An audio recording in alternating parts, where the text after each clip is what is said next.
Welcome to Sky News Breakfast. It's good to have you with us. Boris Johnson is insisting that he will be vindicated by a report into partygate, despite MPs investigating the scandals, saying he may have misled Parliament several times. The Privileges Committee says preliminary evidence, including text messages and photos, strongly suggests that COVID rule breaches could have been obvious to the former Prime Minister.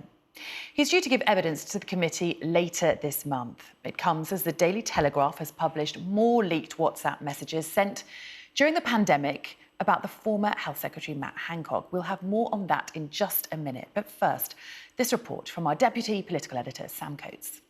Does Boris Johnson tell the truth? All guidance was followed completely during Number 10. Denial after denial in the strongest possible terms. I'm sickened myself and furious about that. I've been repeatedly assured that the rules were not broken. Order. These words were false, but did he know that? Whatever happened, the guidance was followed and the rules were followed at all times. Those questions are what a committee of MPs is trying to answer. Did Boris Johnson knowingly mislead Parliament over COVID rule breaking in Number 10? The first release of their evidence is not pretty for the former Prime Minister. There is evidence that the House of Commons may have been misled. A culture of drinking in the workplace in some parts of Number 10 continued after COVID restrictions began. Mr Johnson failed to tell the House about his own knowledge of the gatherings. That is because there is evidence that he attended them. Breaches of guidance would have been obvious to Mr Johnson at the time he was at the gatherings. Which one were you? That's the one. Yet still, Mr Johnson claims he's innocent. Thank you. There's no evidence to show that I must have known or I must have believed that illegal events were taking place. It's because I didn't. And I thought we were fighting COVID to the best of our ability in very difficult circumstances in Number 10, in the Cabinet Office, night and day.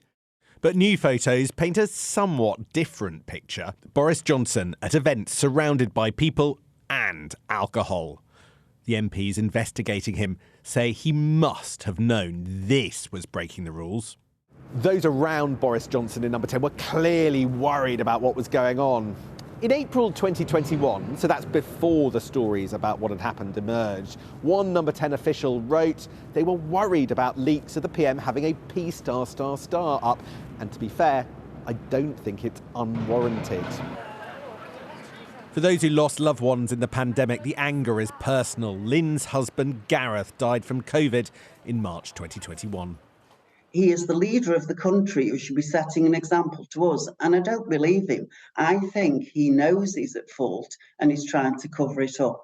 For the next 2.5 weeks, we'll be picking over the entrails of partygate once more. What did Boris Johnson know and when? Could this be good news for Rishi Sunak and an opportunity to bury the past? Sam Coates, Sky News. Well, let's cross now to our political correspondent, Rob Powell, who's standing by in Westminster for us. Hello again, Rob. I mean, certainly that interim report yesterday gave us an idea of the sort of line of questioning that Boris Johnson may face before the committee later this month. How do you think it's looking for him? I think it will be a bumpy encounter for him. And at the moment, I think Boris Johnson is down, but probably not completely out. I think the most damaging parts of that report for Boris Johnson were some of the WhatsApp messages that were published from some of his closest aides, in which they seem to be struggling to find justifications for apparent rule breaking. I think what is not in there, though, is a cast iron message or a cast iron on paper proof that Boris Johnson absolutely 100% knew what was going on was against the rules, but told the Commons completely the opposite. And I think as long as there is that glimmer of doubt in there, Boris Johnson will continue to fight on. In terms of why this matters, as Sam was suggesting in his piece earlier this week, Boris Johnson really began his latest salvo against Rishi Sunak's Brexit deal. I think many MPs think that in the back of his mind he would still like to be Prime Minister again. The danger, I guess, for him is that this all flaring up again reminds a lot of MPs why they got rid of him in the first place. And Rob, more WhatsApp revelations regarding Matt Hancock dominating the front page of the Telegraph today as well. Yeah, and centred on two topics. I think the first is about the events that led to Matt Hancock's resignation as Health Secretary, the affair he was found to be having with his close aide, Gina Coladangelo. I don't think there's much in these extensive WhatsApp messages from the days after that story broke in the Sun newspaper that really adds much in material terms to what we know, other than that it is relatively late in the day that Matt Hancock and his team start contemplating basically fessing up and saying that he'd done something wrong. So a kind of indication that politicians often don't admit that they've done something wrong until they absolutely feel that they have to. Potentially, though, the more newsworthy and more interesting part of the leaks published by The Telegraph this morning, though, is around the tension between Matt Hancock and Rishi Sunak over lockdown restrictions. One part in particular shows Matt Hancock warning the Cabinet Secretary Simon Case that they have had lots of feedback that Rishi Sunak's Eat Out to Help Out scheme was causing problems in their intervention areas. Now, of course, that was Rishi Sunak's scheme to try and help hospitality. He was out on the airwaves defending it weeks after Matt Hancock sent that message. But clearly this shows there was concern right at the top of government that actually some of Rishi Sunak's schemes to try and help the economy was having problems in terms of the health impact. OK, Rob, for now, thanks very much. Well, sticking with politics and that investigation into partygate, we can speak further to the Conservative MP Paul Bristow, who joins us live now. A very good morning to you. Thank you very much indeed for joining us. Now, that interim report that we, of course, heard yesterday found that Boris Johnson may have misled Parliament several times. It doesn't look good for him, does it? Well, I think we need to remember whose evidence that we're relying on here. This Privileges Committee is relying on evidence now, as has been proven, by a report from the Chief of Staff of the Leader of the Opposition. I mean, this is just ludicrous. I mean, if it wasn't so serious, it would be laughable. We're relying on evidence from a report compiled by the Leader of the Opposition's Chief of Staff. I mean, I just think this makes the whole process look utterly ludicrous. Well, Sue Gray isn't yet the Chief of Staff. And in fact, the committee did speak out and defended themselves yesterday, saying that, you know, the findings were not based on Sue Gray's report. And in fact, that it included a lot more evidence and many more photos. So, you know, you can't say that this is down to Sue Gray's report. And in fact, the committee also complained that it was difficult to get evidence from Boris Johnson, which suggests he was obstructive. Well, hang on a minute. That's exactly what I'm telling you. And it's actually based upon their own words themselves. They say they rely on Sue Gray's report in the report that they published. So that's absolutely clear. At the end of the day, this is a report which one of the biggest seismic political events of the past 12 months. We had an MP, a Prime Minister that was elected on a majority of 80, and we ended up getting rid of him on the basis of a few photos of a birthday party, which looks, to be honest, not a very exciting birthday party. It makes us look utterly ludicrous to the rest of the world. And quite frankly, now I think it goes against all natural justice when we realise that it's based on a report produced by the Leader of the Opposition's Chief of Staff. I think the whole thing's ridiculous. Well, you can say that, but the Privileges Committee, who produced this interim report, the majority of the MPs on that committee were Conservative. And the report includes one witness saying that the then Prime Minister, of course, Boris Johnson, told a packed gathering at Number 10 in November 2020 that this is probably the most unsocially distanced gathering in the UK right now. Now, you can't dispute what an eyewitness has said, can you? Oh, well, of course you can. Have you seen a picture of it? A packed gathering. I mean, if this was supposed to be a party, it's probably one of the worst parties I've ever seen in my entire life. I mean, the whole thing is a mockery of natural justice and makes us a laughing stock around the world. You know, I'm in Bulgaria right now, and I remember going to an event with some school children, and all they had to tell me was Boris, because they recognised what a world leader this person was. And the idea that we got rid of him because of a few soggy sandwiches from Sainsbury's is a complete joke. And again, it's evidence that this is based upon a report from the Chief of Staff to the Leader of the Opposition. It just looks like a complete stitch-up. I mean, I just don't understand why anyone could think any differently. You may say that Boris Johnson, is very popular in Bulgaria. I've spent a lot of time in Ukraine. They like him there too. But it doesn't mean that he's popular domestically just because he's popular internationally. And certainly when you say that, just because a few soggy sandwiches were dragged into Downing Street, that doesn't feel fair either when there are photographs of Boris Johnson surrounded by lots of bottles of alcohol. Just why is he continuing to fight this? Is he still trying to make a political comeback to be Prime Minister, do you think? No, I think he's continuing to fight this because it's a perversion of natural justice. The idea, as I keep saying to you, that this is based on evidence from a report compiled by the Chief of Staff to the Leader of the Opposition is completely ludicrous. I think anyone who looks at this objectively would reach the same conclusion. And you say he's surrounded by bottles and everything else.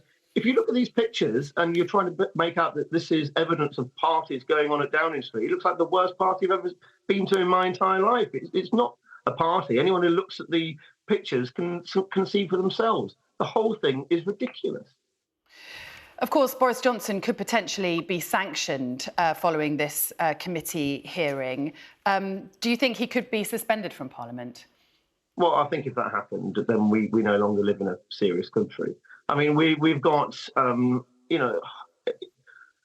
you can sit there and you can turn around and say, well, this happened, X happened, it's evidence of parties in Downing Street. I think anyone who empirically or independently looked at this evidence would realise that that's absolutely ridiculous.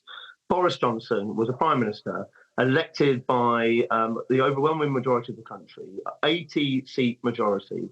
And the way his reputation has been besmirched, the way this has happened, I think is evidence of not a serious country. And the fact that it's based upon, as I say, evidence compiled by the Leader of the Opposition's Chief of Staff, I think goes against all natural justice. Well, she's not the Chief of Staff yet. And it's not just the job. It's not just Sue Gray. It's not just Sue Gray who investigated, is it? The Metropolitan Police also did, and they issued 126 fines. So what do you say to that? Well, they issued 126 fines. That Boris Johnson didn't get 126 fines. The fine that Boris Johnson got was for the soggy sandwiches and the slice of birthday cake. That I think, if anyone, as I say, looked at utterly objectively, would think was ridiculous. I think the inconsistency in the police's approach, especially when you look at Keir Starmer swigging beers at a curry in Durham, I think people can reach their own conclusions, can't they? What does the party need to do to move on?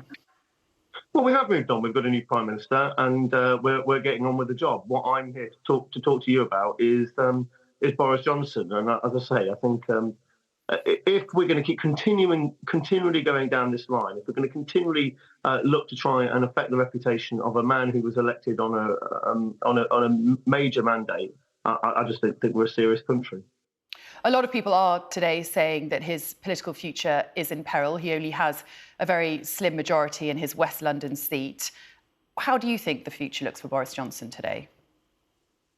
Well, Boris Johnson will make his own decision about whether he wants to continue to fight. He said he's going to continue to fight. We can sit there and say we can look at his majority, we can look at my majority, we can say, well, that looks pretty perilous, doesn't it? But look, the people will decide. And I think that's what's important. Look, Boris Johnson is a colleague, he's a member of my parliamentary party. I hope that he continues to do so. I think his reputation absolutely needs to be defended. He was elected on a significant majority, and I'm sure he'll continue to make a considerable impact on British political life. OK, Paul Bristow, it's been really good to get your thoughts today. Have a great weekend. Thanks so much for joining us. Thank you.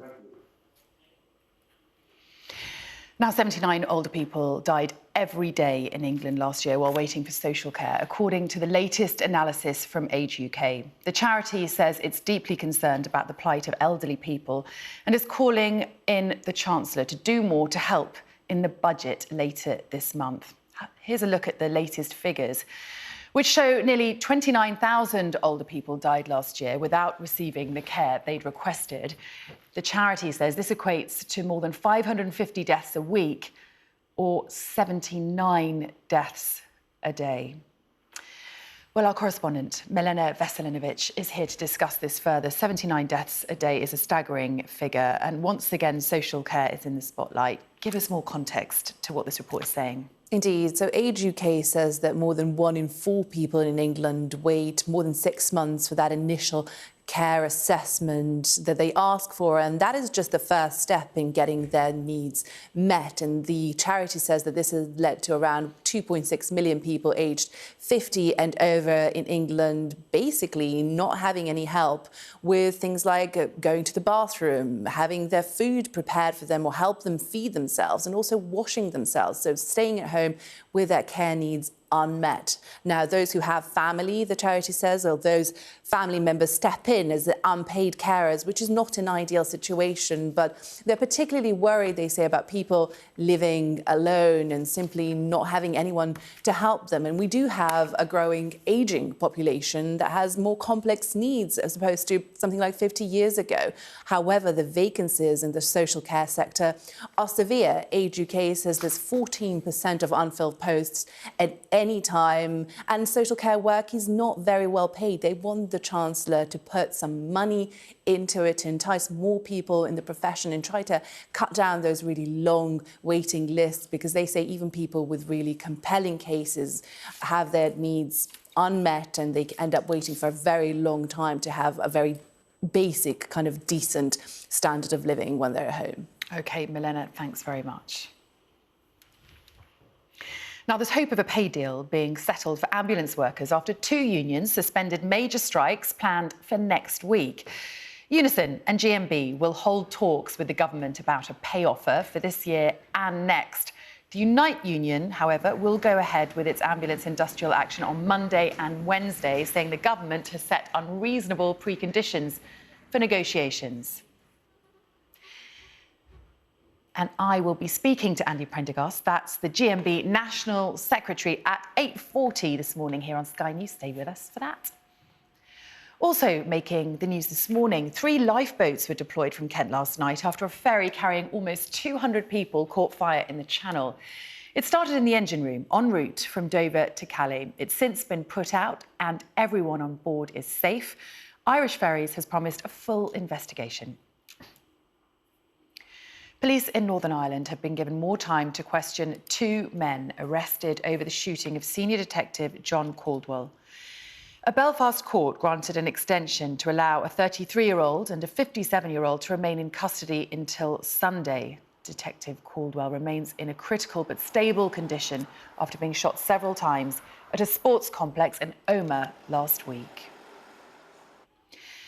More violence and rioting have broken out in Athens during the latest protest in response to this week's deadly train collision. Almost 60 people are known to have been killed in Tuesday's crash north of the capital, which is blamed on human error. A railway official has been charged with manslaughter. The White House physician says Joe Biden will continue routine checks after having a skin cancer treated last month. Kevin O'Connor says the common skin cancer was completely removed from the president's chest and he won't need any more treatment for it. The 80-year-old's health is under close scrutiny as he's expected to run for a second term. Now, the oil, which will be used to anoint King Charles at his coronation, has been consecrated in Jerusalem. It was harvested from 2 groves on the Mount of Olives and is perfumed with sesame, rose, jasmine and other scents in a formula dating back hundreds of years. A similar formulation was used for the coronation of Charles' late mother 70 years ago. Now, the Russian Foreign Minister Sergei Lavrov has provoked laughter and groans from an audience by suggesting that his country is the victim in the Ukraine war. The war which we are trying to stop and which was launched against us using Ukrainian people. He was speaking at an international conference in India where he earlier attended the G20 conference in Delhi. But it wasn't all mockery. The audience also applauded when Mr. Lavrov was asked about the double standard of Western-led conflicts. The American actor Tom Sizemore, best known for his roles in Saving Private Ryan and Black Hawk Down, has died at the age of 61. He He suffered a brain aneurysm on the 18th of February and died in his sleep in hospital on Friday, according to his manager. The actor struggled with addiction during his career and was jailed in the early noughties for domestic violence. And it's time now for a quick look at the weather. Warm memories wherever you go. The weather, sponsored by Qatar Airways. The mostly settled theme will continue, but it'll turn much colder next week, I'm afraid, with some snow expected too. And for now, it's a chilly start with patchy frost in the north and west. North East Scotland will see outbreaks of rain through the morning. Parts of East Anglia look damp too. Elsewhere, it will be mainly dry, rather cloudy, and a little bit of sunshine if you're lucky. The weather, sponsored by Qatar Airways. Good morning, you're watching Sky News Breakfast. In the last few minutes, we've had an update on the ongoing fighting around the town of Bakhmut in Ukraine from the Ministry of Defence. This is what they've said. The Ukrainian defence of the Donbas town of Bakhmut is under increasingly severe pressure, with intense fighting taking place in and around the city. Regular Russian army and Wagner group forces have made further advances into the northern suburbs of the city, which is now a Ukrainian-held salient, vulnerable to Russian attacks on three sides. Ukraine is reinforcing the area with elite units, and within the last 36 hours, 2 key bridges in Bakhmut have been destroyed, including a vital bridge connecting the city to the last main supply route from Bakhmut to the city of Chasiv Yar. That update in the last few moments from the Ministry of Defence regarding that town in the eastern region of the Donbas, the Bakhmut, under increasing pressure. We'll bring you more on that as we get it. Now, a brain tumour researcher has told Sky News that the fight against the disease should be treated with the same urgency as the pandemic. 2 landmark reports have revealed that child survival rates have remained unchanged for decades, and some families are being forced to seek medical options abroad. Here's Sky correspondent Sadia Chowdhury. If Louise could have bought anything in the world, it would have been more time for her son. Do small bubbles for George. George had an aggressive cancer. The tumour in his brain was the size of a golf ball. To treat it, his parents raised nearly £500,000. But with limited options for clinical trials in England, they had to spend it elsewhere. We never ever expected to be disadvantaged by living in England. We always thought we had an amazing healthcare system, which I still believe we have, but in the area of brain tumours and brain tumour research and advances in what's happened in medicine in that area, it's been absolutely shocking. There's an explanation for that. Of £40 million allocated towards studying brain tumours, only 15 million has reached researchers. Charities say it should be given the same urgency as the pandemic. The route to the vaccine, there was a spirit of innovation, there was a golden age of life sciences, and we looked to the scientists to provide the answer. We've got to make that look to the scientists, again, in this area, and identify brain tumours as a critical priority. To achieve that, there's an all-party parliamentary group on brain tumours. It says the current system of funding research is too complicated. So, for example, laboratory work isn't connected with what's happening in clinics, and there's no database for people to find out what sort of clinical trials they may have access to. And all of that leaves brain tumour research way behind that of other diseases, like leukemia and breast cancer. The government says it has invested in every suitable application made, but the APPG wants £110 million ring-fenced. We need to pull all of the work that is going on to make sure that simple things like tissue samples can be shared right across the brain cancer research community, and more access to clinical trials, because when people have a brain tumour diagnosed and they know the prospects are not very good, they're very, very keen to take part in trials. George died aged 13. His parents are backing the APPG's plans so that families don't have to travel thousands of miles when there's already a mountain to climb. Sadia Chowdhury, Sky News. Now, on to something a little bit different this morning. We're going to lighten things up with a bit of music. Have a listen and tell me what these artists have in common.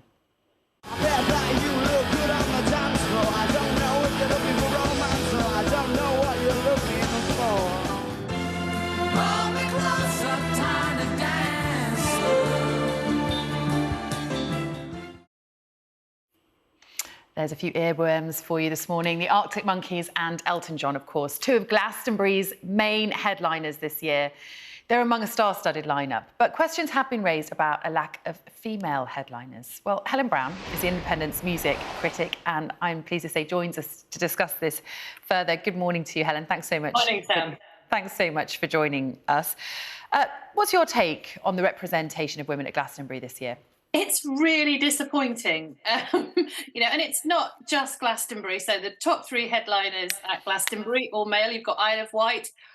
They've got 4 all-male headliners. Latitude, 3 all-male headliners. Hats off to Download at Leeds and Reading. They've got Billie Eilish, 1 out of 4. And Festival also, they've got Grace Jones, who's there with Cooks and Craig David. But in a world where, there's 51% women, that's pretty shocking, isn't it? Yeah, I mean, we saw this. It's not just festivals, is it? We saw this at the Brit Awards this year as well, didn't we? Yeah.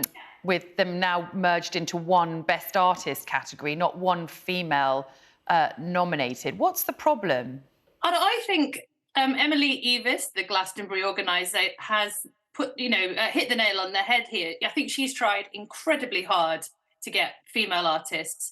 And they did. I know they did really want Taylor Swift, who had all top 10 of the top 10 singles last year from her album Midnights. She's a fantastic performer with a great back catalogue. So it would have been absolutely spectacular to see her. Unfortunately, her touring schedule clashed. But Emily Eavis is right. We have a problem with how we support female artists on the way up. Now, one of the great artists, one of the great 48% of female artists who will be appearing at Glastonbury is a spectacular young performer called Ray. Now, she was signed to Polydor 6 years ago, during which time she says they forced her to pump out pop hits. She's a fantastic songwriter, but they kept giving her songs away to other artists. She became incredibly depressed and downhearted. She really felt Polydor didn't have her back. She's now put out her own album independently, My 21st Century Blues. It's an absolutely barnstorming album. I cannot understand why Polydor weren't backing her to put this music out under her own name sooner, why they weren't getting her touring. And I'm sure she will be headlining one of these festivals in a couple of years' time. But it just goes to show that the record labels aren't giving women the support they need. And they have to leave before they will be able to say what Ray has said, that she hadn't had the support. She said, for 6 years, I did what I was told. I kept my head down. I didn't complain. Because young musicians struggling to make it really aren't making any money at all. So many of them have struggled through the pandemic. If they get a deal, they're just going to do what they're told at this point. Yeah, I mean, there haven't been as many major releases by female artists this year, and that inevitably will reflect in the lineup at festivals. But as you say, Glastonbury's organiser, Emily Eavis, has pointed to further down the pipeline, saying that actually the issue is with record labels not prioritising women. Why not? What's the problem there? What is it? I mean, you'd have to put me in one of those boardrooms so I could find out what the problem is. I mean, even if you look at the top selling artists of 2022, it seems to be all men. And you think, where is the problem here? Because women are just as capable of writing great tunes, performing great tunes. We've got but they often do much more spectacular shows. I mean, one of the women who I wished would be headlining one of the festivals this year would be Pink, who has a great pop rock crossover appeal, and with all of her astonishing aerial gymnastics, she puts on an absolutely storming show. This was a live act that she did with this spectacular trampoline artist. I've met Pink lots of times. She has a rocking raw voice. She should have been up there. The problem is supporting young women from the beginning, and then maybe by the time some of them get to this stage, they don't want to do it, but I'm pretty sure they would. I'm sure if you dialed up Pink, I know her. She is game on for anything. She would have loved this. Oh, Pink. Oh my goodness, she is amazing as she appears. Yeah, she is the most fun. If you talk to anyone who's interviewed her, you will just see them coming out giggling. Basically, she's everything. She says she'll sing for you in an interview. Because she's desperate to prove she can do it. She shouldn't have to be. And then we look at sort of some of the more some of the older women. So someone like Kate Bush could really have been headlining this year. Now, I know she's a notoriously shy performer. She did do that series of comeback gigs in London a few years ago. And she had that extraordinary resurgence last year with, running up that hill, all this stuff from Stranger Things, making her take off again with a whole new generation. She has got an astonishing body of work. She is, up there with, she's a better songwriter than Elton John. She should be... Wow, big call. Yeah, and I love Elton John. OK, Helen, I'm sorry, we're going to have to leave it there. But it's been great to chat to you, and I'm relying on you to get us Pink singing live on Breakfast. With us this morning to review the papers is Alison Stewart-Allen, Chief Executive of International Marketing Partners, and Paul McNamee, the UK editor of The Big Issue. Good to see you both again, and there's lots to talk about this morning, certainly politics dominating the front pages. Alison, you picked out this article in The Guardian on the appointment of Sue Gray, of course, that senior civil servant who carried out the investigation into Partygate last year, now appointed as Sir Keir Starmer's Chief of Staff. Well, you could say it's an inspired choice because of her track record. She, firstly, she's a woman, which is always a very good thing to balance your cabinet and your advisors. But she's got a fantastic track record, you could say, in her approach to investigations. And I think, while it's controversial, you could say that Mr. Starmer has taken a risk in appointing her and is hoping that pays off. Yeah, it's interesting, isn't it? Paul, just a thought from you on this story, which is a really big talking point today in a lot of the newspapers and with a lot of our political guests. Sue Gray, by all accounts, almost everyone you speak to talks about how brilliant she is at her job and what a great civil servant she is. This is a brilliant appointment by Sir Keir Starmer to many. But then the Conservatives are using it to try and discredit that investigation she did last year. What's your take on it all? They are, and I heard your interview earlier tackling this, and it is a motif that will keep coming at the moment. But I think that it's not necessarily going to damage Keir Starmer in the long run. It is a useful way to try and discredit any investigation into Boris Johnson, which suggests that he has no agency of his own, that he is not a grown man who should be able to take responsibility for his actions. And if he's not, then he should never have been Prime Minister. That's a whole different debate. But in terms of Sue Gray, I think that she is a smart appointment. And I think that the public probably still don't trust Boris Johnson. And if she is seen as the person who was investigating with good faith, and let's not forget, a lot of senior Tories, when Sue Gray was doing the investigation, were crying from the rooftops how good and independent she was. I think if the public see that and they can see that Keir Starmer trusts her now, she is somebody to be trusted, and therefore so is he.